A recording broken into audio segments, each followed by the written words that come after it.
Well, it's been a busy week in sports, so let's get right to it. I am officially pushing the pre-panic button on the Celtics.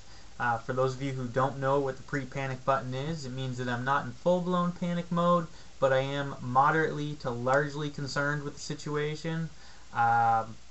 If I was to pick the four teams that are going to be in the conference finals this year, I'm picking in the West, I'm picking San Antonio and the Lakers, and in the East, I'm picking the Celtics and Cleveland.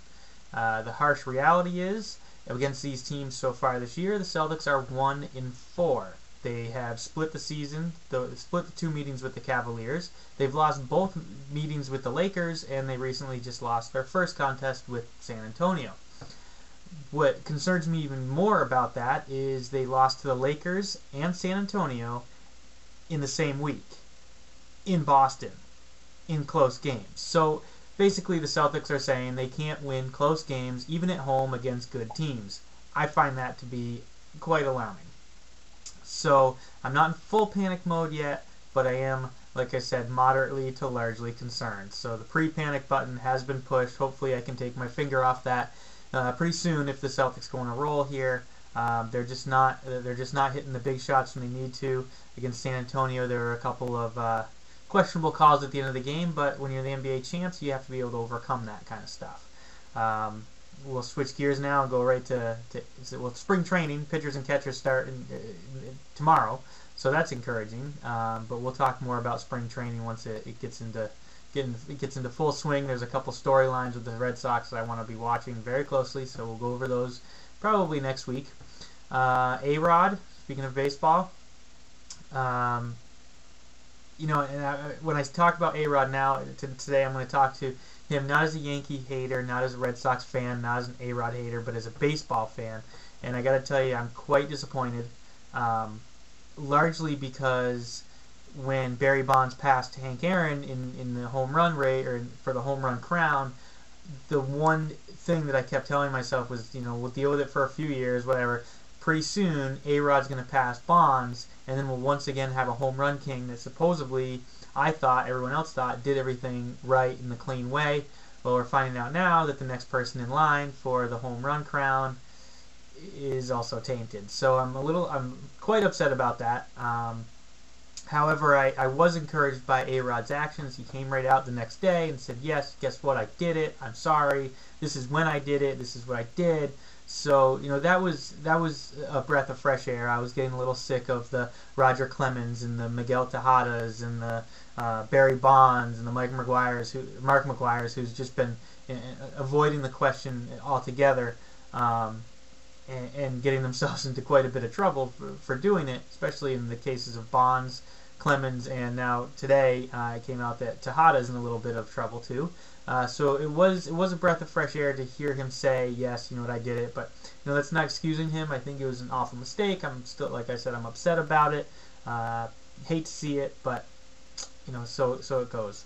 Who everybody really should be upset about right now right now is Gene Orza from the Players Association. These tests that A-Rod tested positive in were back in 2003, and they were meant to be an anonymous test with no consequences if you fail the test. What they were trying to do is to see how many people would test positive, and if 5 or more % of the people that they tested positive, they would put in more strict and mandatory testing in 2004. So in reality, these results shouldn't have been kept around for 6 years. They should have been destroyed, which they weren't, or as they kept them around.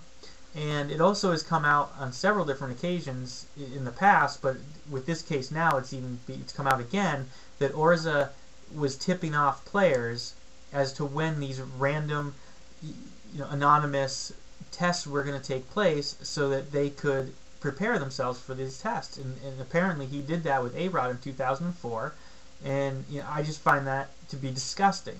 As it's a slap in the face to baseball, it's a slap in the face to the fans, it's a slap in the face to the clean players. So if nothing happens to Orza over this, if he doesn't get fired, if nothing happens to him, it's a real tragedy. We really need somebody to step in. I wish Bud Selig would grow some stones here and step in and do something with baseball, and something needs to happen with Orza and the Players Association. It's just getting out of control. If you thought baseball was getting over this steroid tainting, then you're crazy. It's getting worse.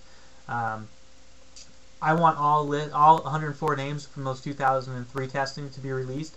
I know there's probably going to be some people on there that were on the Red Sox then or are on the Red Sox now, and I'm prepared for that. I welcome that. I think everybody should know it's a travesty that A-Rod is being dangled out and is being hung out to dry by himself over this, especially given the circumstances of the testing.